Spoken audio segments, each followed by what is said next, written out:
Hello students, इस video lecture में हमारा नेक्स्ट प्रॉफिट लॉस का नेक्स्ट पार्ट है profit and loss 7th part.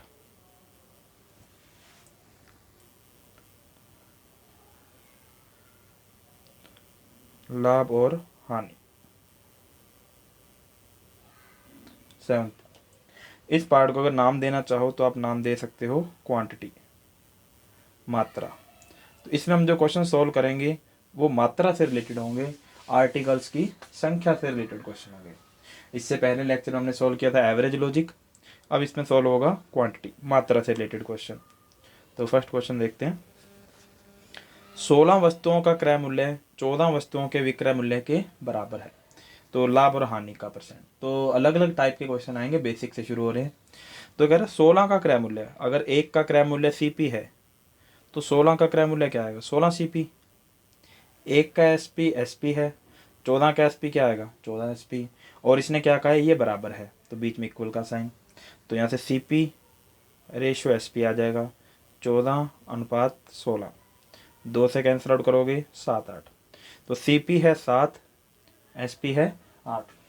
तो अब पूछा लाभ या हानि। 7 रुपये का आर्टिकल 8 में बेचा तो कितना कमाया 1, ये क्या हुआ प्रॉफिट। तो आंसर परसेंट में चाहिए, तो 1 कमाया। अब बाय डिफॉल्ट प्रॉफिट और लॉस किस पे होता है सीपी पे, अगर कुछ नहीं कहता, अगर कुछ कहेगा तो उसके अकॉर्डिंग। तो 1 कमाया कितने पे 7 पे, गुना में 100। तो ये हमारे पास आ गया प्रॉफिट का परसेंट। नेक्स्ट देखते हैं। ये काफ़ी अच्छा क्वेश्चन है, काफ़ी जगह पर आपको ये क्वेश्चन देखने को मिलेगा और उनमें से लगभग जगह पर आपको इसका आंसर गलत मिलेगा। काफ़ी सारे टीचर्स भी इसे गलत करवाते हैं, गलत पढ़ाते हैं, तो अब ध्यान से देखना। 72 वस्तुओं को बेचने पर एक आदमी को 9 वस्तुओं के विक्रय मूल्य की हानि होती है, तो हानि परसेंट बताओ। तो ये आपका सेकेंड टाइप आ गया। कह रहा 72 आर्टिकल को मैंने सेल किया, उस टाइम मुझे क्या हुआ 9 आर्टिकल के सेलिंग प्राइस के बराबर क्या हुआ लॉस। मतलब 72 आर्टिकल को बेचने पर जितने रुपए मुझे मिले थे उसमें अगर मैं 9 आर्टिकल का सेलिंग प्राइस निकाल लूँ तो उतने का मुझे क्या हुआ है लॉस हुआ है। तो देखो यहाँ पर जो लॉस हो रहा है 9 वस्तुओं का, हानि हो रही है, वो किस पे डिपेंड कर रहा है सेलिंग प्राइस पे, विक्रय मूल्य पे। तो मैंने आपको बताया था हमेशा 100 या 1 जो भी आपको मानना है, एक्स मानना है, किसे माना जाए। तो वो मैंने बताया था जो भी प्रॉफिट लॉस का बेस होता है, जिस पे प्रॉफिट लॉस डिपेंड करता है, हमेशा उसे माना जाता है। तो यहाँ पर प्रॉफिट लॉस किस पे डिपेंड कर रहा है सेलिंग प्राइस पे, तो यहाँ अज्यूम करना है सेलिंग प्राइस। तो आप लिखोगे, पहले बेसिक मेथड दे देते हैं। माना 1 का एसपी 1 रुपया, ठीक है। 72 का एसपी 72 रुपये। लॉस कितने का हुआ है 9 का सेलिंग प्राइस, 1 का सेलिंग प्राइस 1 है, तो 9 का 9, तो सेलिंग प्राइस भी आ गया और लॉस भी आ गया। सीपी सीपी क्या होगा 72 में सेल कर दिया, उस टाइम 9 का लॉस हुआ तो 9 ऐड करेंगे, तो कॉस्ट प्राइस कितनी आई 81।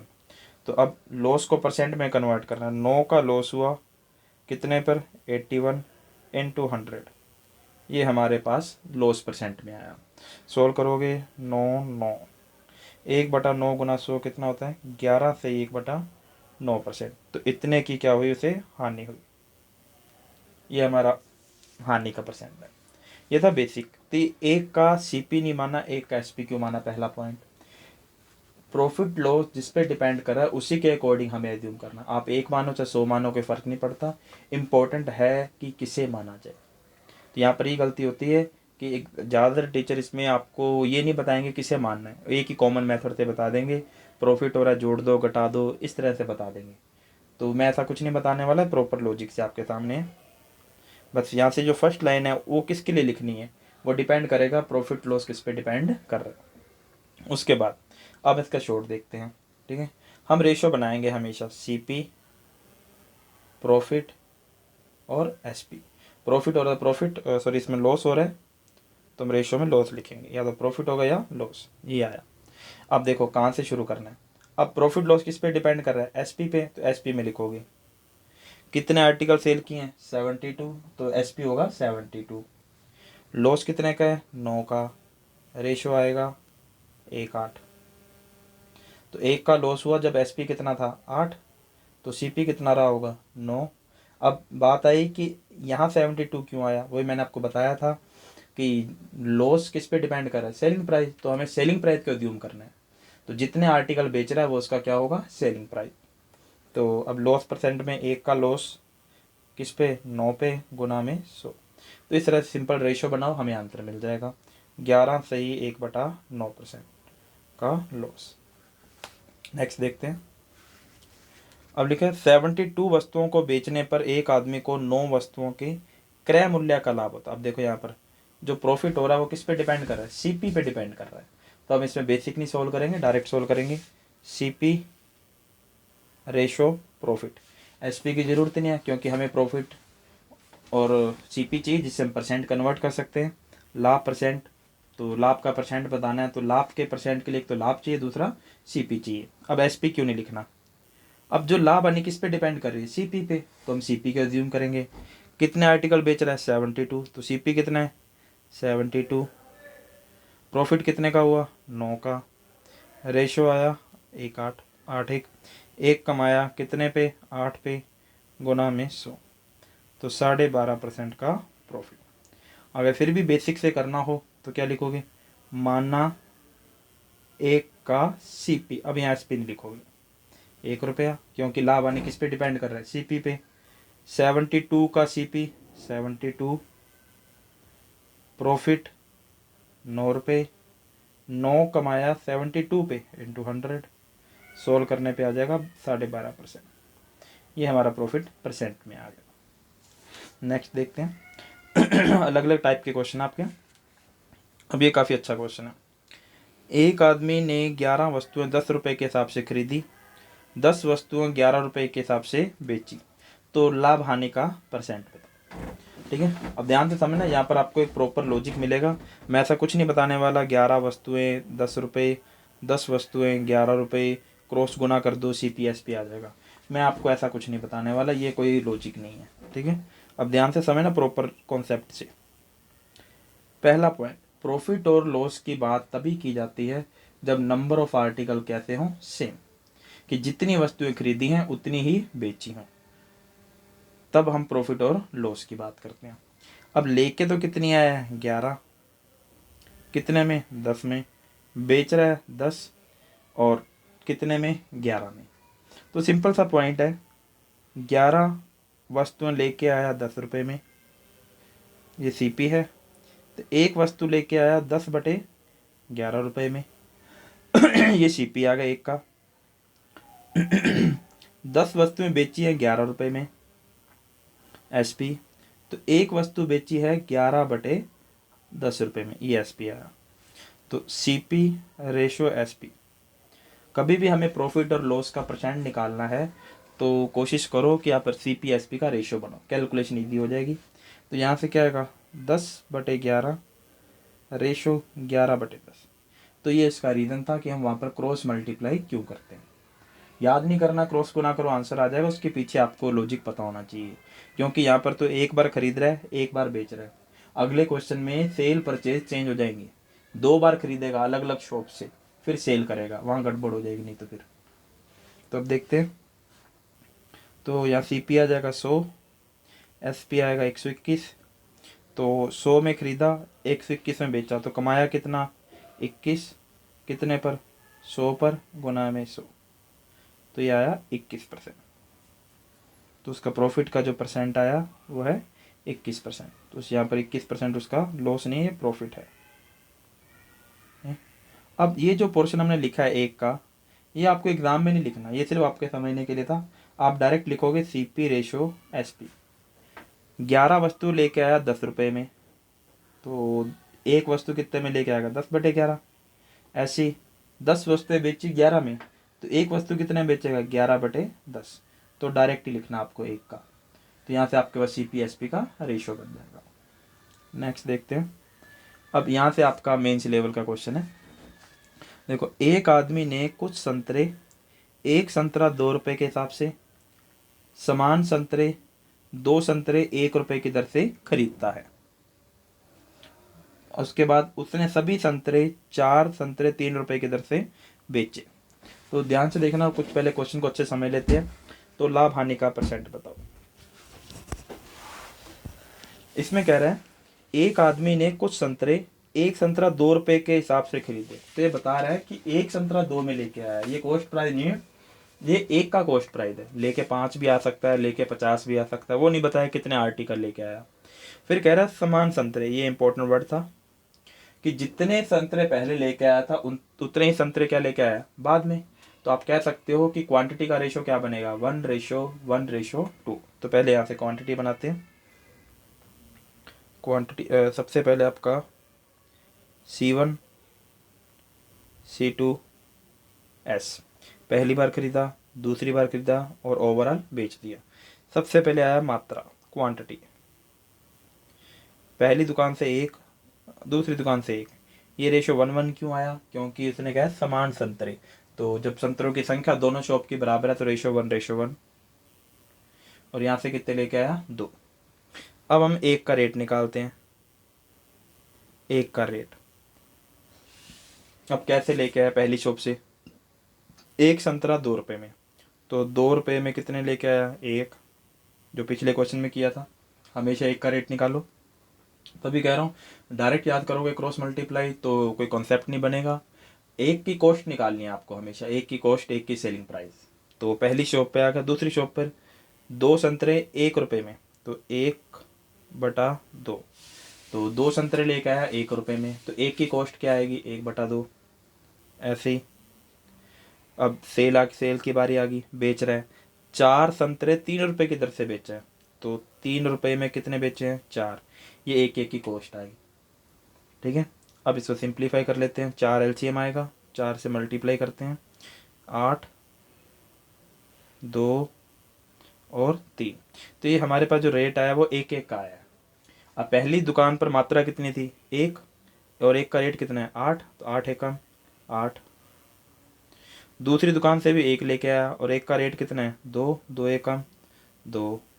तीसरी दुकान पर सॉरी तीसरी सेलिंग प्राइस, सेलिंग प्राइस एक का कितना है, 3, और मात्रा कितनी है, 2, तो कितने रुपए मिले होंगे, 6। तो ये हमारे पास फाइनल रेशियो आएगा ओवरऑल। तो टोटल कॉस्ट कितनी आई, 10, सेलिंग प्राइस कितना था, 6, लॉस कितने का हुआ, 4 का। 4 क्या है, लॉस। तो 4 का लॉस हुआ कितने पे, कॉस्ट पे, 10 गुना में 100। तो लॉस कितना है उसका, 40%। तो इस तरह से हम क्वेश्चन को बड़ी इजीली सॉल्व कर सकते हैं। तो ये हमारे पास तरीका है। सबसे पहले हमें मात्रा के बारे में लिखना है जो इसने बताया है। पहली दुकान से 1, दूसरी से 1, दोनों से 1 लेके आया और सभी को बेचा, तो बेचे कितने होंगे, 2, ये आया। फिर उसके बाद मैंने एक का रेट निकाल लिया, चाहे खरीदने का हो चाहे बेचने का हो। पहली शॉप का, फिर दूसरी शॉप का, फिर तीसरी शॉप का। अब ये जो रेट आया है वो एक का आया है। अब एक का रेट है, तो एक संतरा लेके आया पहली शॉप से और रेट 8 है, तो 8 एकम 8। दूसरी शॉप से 1 लेके आया, रेट है 2, 2 एकम 2। तीसरी ओवरऑल जो उसने सेल किए हैं वो एक संतरा 3 रुपए में बेचा है, संतरे कितने थे, 2, तो कितने रुपए मिले, 6। तो टोटल उसके लगे थे दोनों शॉप पर 10 और मिले कितने उसे, 6। तो नुकसान कितने का हुआ, 4 का। ठीक है, अब इसको थोड़ा सा शॉर्ट कर लेते हैं। जिन्हें भी नोट करना हो वीडियो को पॉज करके वो नोट कर सकते हैं। तो अब इसको डायरेक्ट ही लिखेंगे हम एक ही लाइन में।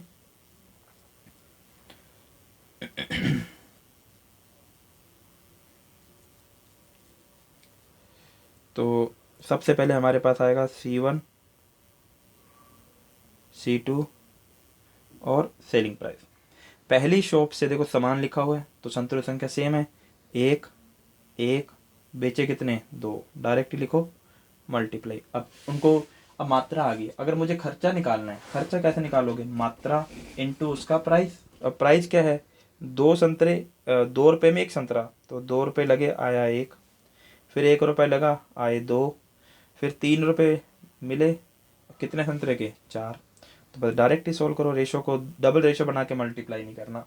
तो 2 कट जाएगा, 2 LCM 2 आएगा, तो यहाँ कितना आ जाएगा, 4, यहाँ पर आ जाएगा 1 और यहाँ आ गया 3।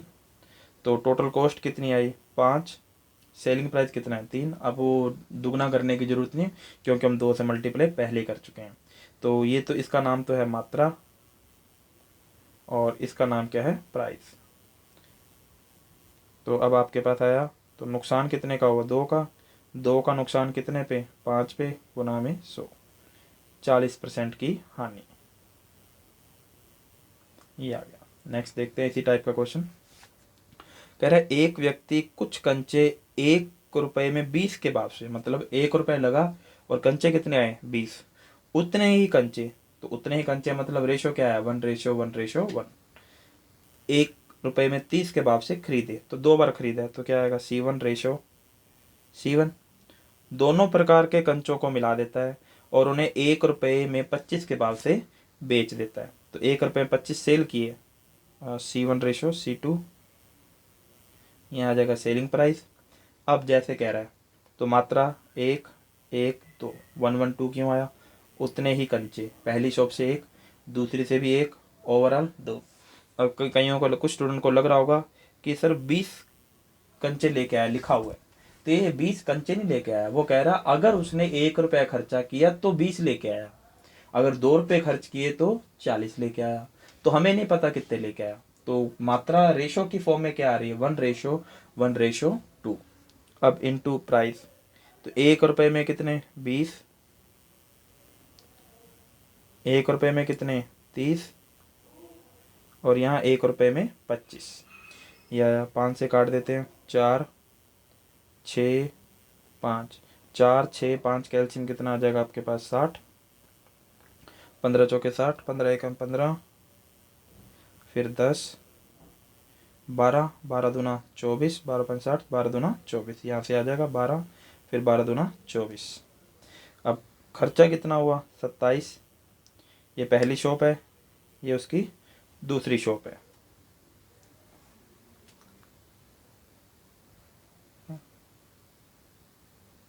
सॉरी, रेशो आ जाएगा आपके पास 15 10 12 दूना 24। तो टोटल कॉस्ट आई 25, सेलिंग प्राइस आया 24। तो नुकसान कितने का हुआ 1 का लॉस। तो 1 का लॉस कितने पर 25 पे गुना में 100, तो लॉस आया 4%। तो इससे आप डायरेक्ट एक ही लाइन में आंसर निकाल सकते हो। बहुत सिंपल क्वेश्चन है, सिर्फ समझने लायक है। अब इसका थोड़ा हायर लेवल देखते हैं इसी क्वेश्चन का। अब कह रहा है एक व्यक्ति ने 3:2 में 2 दुकानों से कुछ संतरे, अब देखो अब मात्रा का रेशो क्या बताया 3:2। कह रहा है एक व्यक्ति ने 3:2 में कुछ 2 दुकानों से कुछ संतरे खरीदे। तो 3:2 किसका रेशो है संतरों की संख्या का। तो रेट बता रहा है 1 प्रति 2 रुपये, तो 1 संतरा 2 रुपये के हिसाब से, 2 प्रति रुपया, रुपया मतलब 1 रुपया खरीदे। उसने दोनों प्रकारों को मिलाया 4 रुपये प्रति 3 रुपये की दर, 4 प्रति 3 रुपये की दर से बेचा। तो अब देखो पहले तो सिंपल वही C1 C2 S। उसके बाद इसने कहा पहली दुकान से 3, दूसरी से 2, ओवरऑल कितने आए 5। ये आ गया, जब मिलाएगा तो 3 और 2 5, रेशो में आया इनटू। अब रेट पहली दुकान पे क्या कैसे है 1 प्रति 2 रुपये, तो 2 रुपये लगे रुपये ऊपर आएगा, मात्रा कितनी है 1 इनटू। दूसरी शॉप पे चलते हैं 2 प्रति रुपया, 2 प्रति रुपया 1/2, और जब बेचने गया तब बात क्या थी 4 प्रति 3 रुपया, 3/4। ये 1 का रेट आया, 1 का रेट इनटू मात्रा। तो अब सोल्व करते हैं, 2 से 2 कैंसिल आउट, 4 LCM आएगा, 3 दूनी 6 चौका 24, 4 एकम 4, 5 दिए 15, ये आ गया। अब लगे कितने थे 28, 24 और 4 28। अब नुकसान कितने का हुआ 13 का, ये लॉस आया। तो 13 का लॉस कितने पर 28 पर गुना में 100। ये हानि का क्या आ गया परसेंट। कोई फ़र्क नहीं पड़ता मात्रा का रेशो क्या दिया क्या नहीं दिया, बट सिंपल तरीके से आपको सोल्व करना है। मात्रा को परसेंट में भी दे सकता है, भिन्न में भी दे सकता है। कहेगा पहली दुकान से मात्रा दूसरी दुकान से 12.5% ज़्यादा है, तो इस तरह से पहले हमें रेशो बनाना है क्वांटिटी का, फिर उनको एक प्राइस से एक के रेट या प्राइस से मल्टीप्लाई करना है। वहाँ से आपके पास सीपी और एसपी का रेशो आ जाएगा। नेक्स्ट देखते हैं इसी का ये हायर लेवल आगे फर्दर। एक आदमी कुछ संतरे 5 संतरे 1 रुपए की दर से समान संतरे, तो समान संतरे मतलब 1:1, चार संतरे 1 रुपए की दर से खरीदे, तो 2 जगह से खरीद रहा है। सभी संतरे 9 संतरे 2 रुपए की दर से बेच दिए, तो 9 संतरे 2 रुपए के हिसाब से उसने सेल कर दिए। इन सब में उसको 30 रुपए का घाटा हुआ। अब ये फर्क आया, पहले तो आपसे प्रॉफिट और लॉस पूछ रहा था परसेंट में, बट इसमें बता रहा है कि 30 रुपए का क्या हुआ नुकसान, तो संतरों की संख्या ज्ञात करो। तो अब देखते हैं तो कैसे करेंगे। तो सबसे पहले वही सेम C1 C2 और सेलिंग प्राइस। तो मात्रा के बारे में क्या बताया, 1 1 2 इंटू इंटू इंटू। पहली दुकान का रेट क्या है, 5 संतरे 1 रुपए में, तो 1/5। फिर है 4 संतरे 1 रुपए में, 1/4। फिर है 9 संतरे 2 रुपए में, तो क्या आ जाएगा 2/9। तो 5 4 9 का एलसीएम क्या आ जाएगा, 5 गुना 4 गुना 9 ही आ जाएगा। 5 से 5 कट जाएगा, 9 चौका 36, 4 से 4 कटा, 5 9 45, ऊपर एक ही है 45, 9 से 9 कट गया, 5 चौका 20, 20 दूना 40, 40 दूना 80, तो 9 से 9 कट जाएगा, 5 चौका 20, 20 दूना 40, 40 दूना 80, ये आ गया। ये हमारे पास CP/SP का रेशियो आ गया। अब देखो यहाँ पर 36 और 45, कॉस्ट कितनी है 81, सेलिंग प्राइस 80, तो लॉस कितने का है 1 का, ये हमारे पास लॉस आ गया। अब देखो, अब इसने कुछ पूछा है, इसने कहा लॉस 30 रुपए का हुआ, बट हमें रेशियो में लॉस कितने का हो रहा है 1 का, तो संतरों की संख्या पूछी। अब बहुत सिंपल क्वेश्चन आगे, बहुत छोटा सा कॉन्सेप्ट है, कुछ भी नहीं है इसमें। तो अब देखो 1 का लॉस कब हो रहा है, पहले तो हमें चेक करते हैं। हमारे अकॉर्डिंग लॉस कितने का हो रहा है 1 का, और इसके अकॉर्डिंग लॉस कितने का हो रहा है 30 का। तो हम कह सकते हैं 1 किसके बराबर है 30 के। तो सेलिंग प्राइस का रेशियो कितना है 80, तो 80 किसके बराबर हुआ 2400 के, तो सेलिंग प्राइस आ गया 2400 रुपये। अब क्वेश्चन कंप्लीट हो चुका है।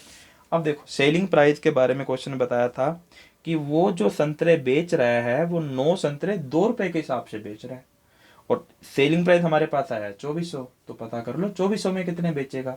तो सिंपल सा लॉजिक है, 9 संतरे किस रेट पे बेच रहा है 2 रुपए, तो 1 रुपए में कितने बेचेगा 9/2, और हमें कितने के लिए चाहिए 2400 गुना 2400, कितना आ जाएगा 1200, 12 निमा 108, 10,800।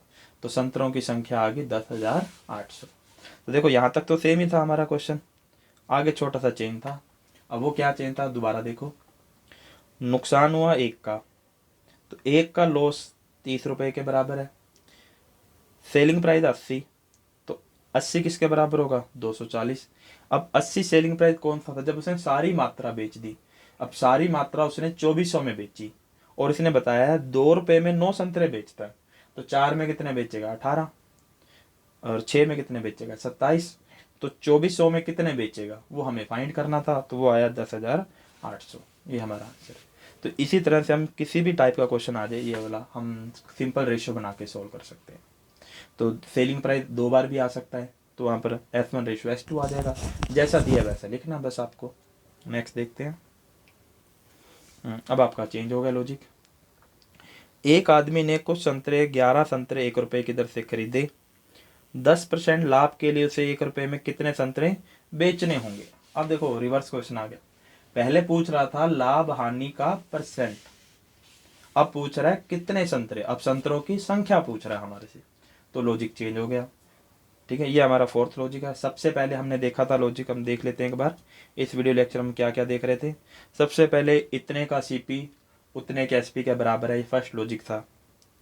सेकंड लॉजिक था हमारा कि आर्टिकल जो प्रॉफिट लॉस दे रखा था वो आर्टिकल की फॉर्म में दे रखा था, और वो जो फॉर्म थी वो या तो सेलिंग प्राइस पे डिपेंड कर रही थी या फिर वो कॉस्ट प्राइस पे।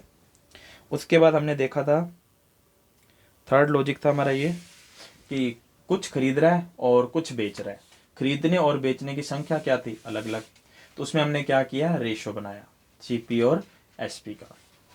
फिर इसके जो फर्दर लेवल आए थे उसमें हमने मात्रा का रेशो लग दिया था और प्राइस का रेशो लगता। तो हमने मात्रा और प्राइस, क्वांटिटी और प्राइस को मल्टीप्लाई करके हमने कॉस्ट प्राइस और सेलिंग प्राइस फाइंड कर लिया था। फिर इसमें हमने अलग अलग वैरायटी देखी थी। ये थर्ड लॉजिक था। फोर्थ लॉजिक आपका कि अब आपको प्रॉफिट लॉस परसेंट में बता दिया और आपसे क्या पूछ रहा है, संतरों की संख्या। तो वही पहले बेसिक देखते हैं। 11 संतरे 1 रुपए की दर से खरीदे। तो देखो जैसा कह रहा है 11 खरीदे 1 रुपए में, इसका नाम है CP। तो एक कितने में खरीदा होगा, 1/11, ये CP। अब बेच रहा है, एक बेच रहा है, कितने परसेंट प्रॉफिट पर, 10%, तो 110/100। अब इसका नाम क्या है, SP। 0 से 0 कैंसिल आउट, 11 से 11, तो एक किसके बराबर है, 1/10 रुपये। ये सेलिंग प्राइस आ गया एक का। अब आगे क्या कह रहा है, तो कह रहा है उसे 1 रुपये में कितने बेचने होंगे, मतलब बेचने पर उसे 1 रुपया मिलना चाहिए। मतलब सेलिंग प्राइस 1/10 नहीं, 1 रुपया होना चाहिए। तो 10 इस तरफ ले आओ, 10 उधर क्या आ जाएगा, 1 रुपया। तो जब सेलिंग प्राइस 1 था तो मात्रा कितनी बेच रहा था, 10। तो ये हमारा आंसर है। ये बेसिक है। अगर हमें सेलिंग प्राइस 2 रुपये बनाना होता तो पहले हम 10 इधर ले आते, फिर दोनों तरफ 2 से गुणा कर देते। तो इस तरह से हमारे पास ये आ जाएगा 10। ये था बेसिक। अब देखो सिंपल सा पॉइंट एक है कि देखो हमें प्रॉफिट कब होगा, प्रॉफिट तभी होगा जब हम मात्रा कम देंगे। ठीक है। अब देखो 1 रुपया हमारा लगा था और मिला भी कितना, 1 रुपया, तब भी हमें प्रॉफिट हो रहा है। लगा 1 रुपया था, कॉस्ट 1 थी, सेलिंग प्राइस भी 1 है, फिर भी प्रॉफिट हो रहा है। ऐसा तब होता है जब हम मात्रा क्या देते हैं, कम, क्योंकि हम बाकी मात्रा को बेचकर जो रुपए कमाएंगे वो हमारा प्रॉफिट ही होगा। तो मात्रा हमें क्या देनी है, कम। तो हम कह सकते हैं कि मात्रा और प्रॉफिट एक दूसरे का क्या होता है, रिवर्स। जितना ज़्यादा प्रॉफिट होगा प्रॉफिट बढ़ता जाएगा और क्वांटिटी क्या होती जाएगी, कम होती जाएगी। तो ये हमारा लॉजिक है।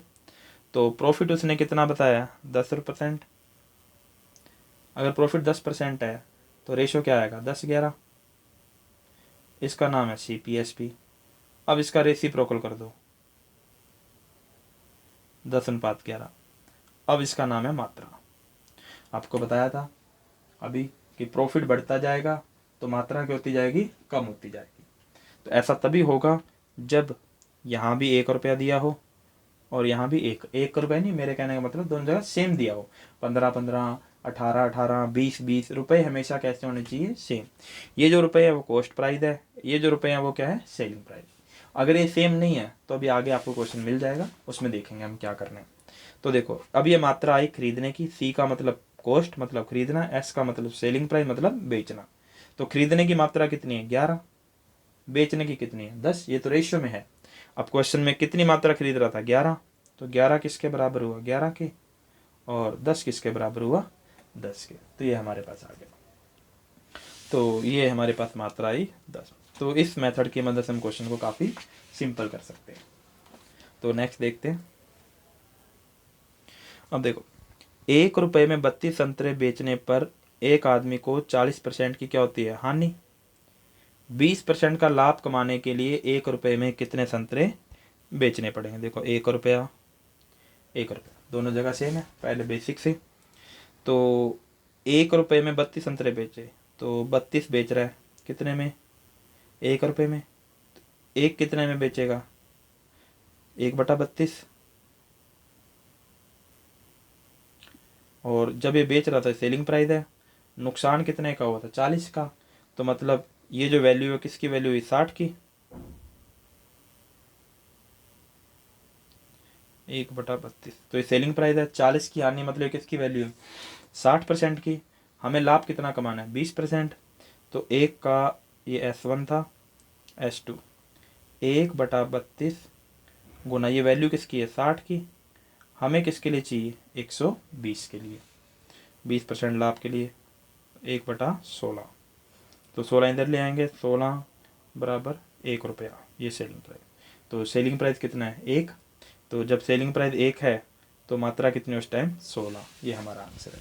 ये बेसिक मेथड था। अब देखते हैं इसकी शॉर्ट अप्रोच। तो जब 40% की हानि हो रही थी, तो सेलिंग प्राइस कितना था? 60%। जब प्रॉफिट 20% है, सेलिंग प्राइस कितना होगा? 120। इन दोनों का रेशियो बनाया जा सकता है। उसके पीछे रीज़न है, अब जो मात्रा है उसकी कॉस्ट कैसी है? सेम।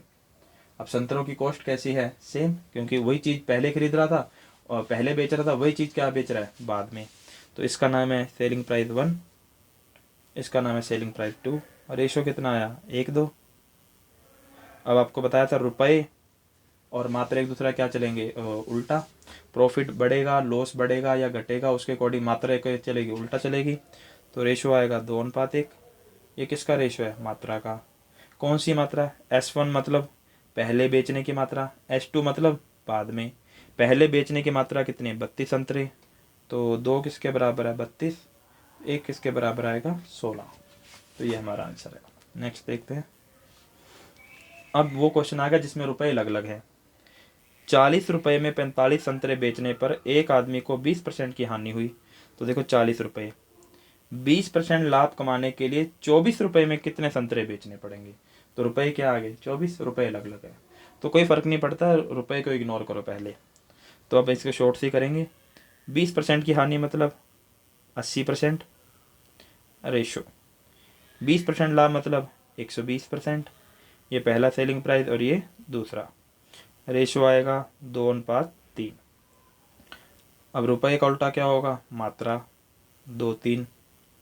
या अब पहले वाली मात्रा कितनी है? 45। तो 3 किसके बराबर है? 45। तो 15 45, तो 2 किसके बराबर होगा? 30 के। बट ये जो 30 मात्रा ये वो कौन से रेट के अकॉर्डिंग आई है? 40। हमें कौन से के अकॉर्डिंग चाहिए? 24। बस सिंपल सा लॉजिक है।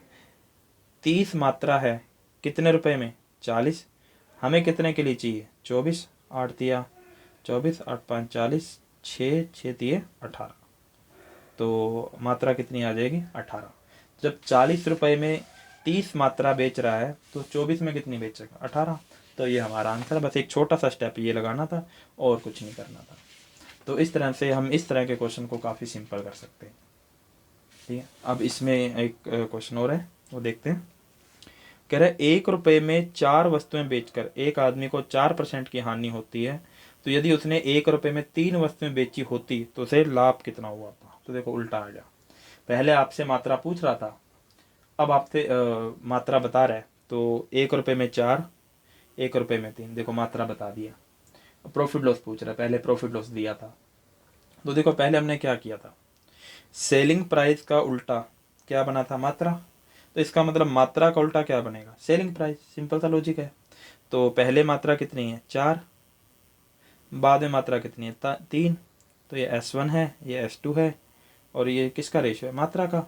मात्रा को उल्टा कर दो, 3:4, क्योंकि हमें पता है मात्रा और रुपए क्या चलेंगे? उल्टा चलते हैं। तो ये सेलिंग प्राइस आ गया। अब पहले 4% की हानि थी तो सेलिंग प्राइस कितना था? 96%।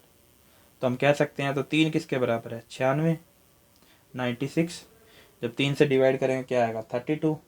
4 से मल्टीप्लाई करेंगे तो 128। तो दूसरा सेलिंग प्राइस कितना होगा? 128। अगर सेलिंग प्राइस 128 है तो प्रॉफिट कितना होगा? 28%।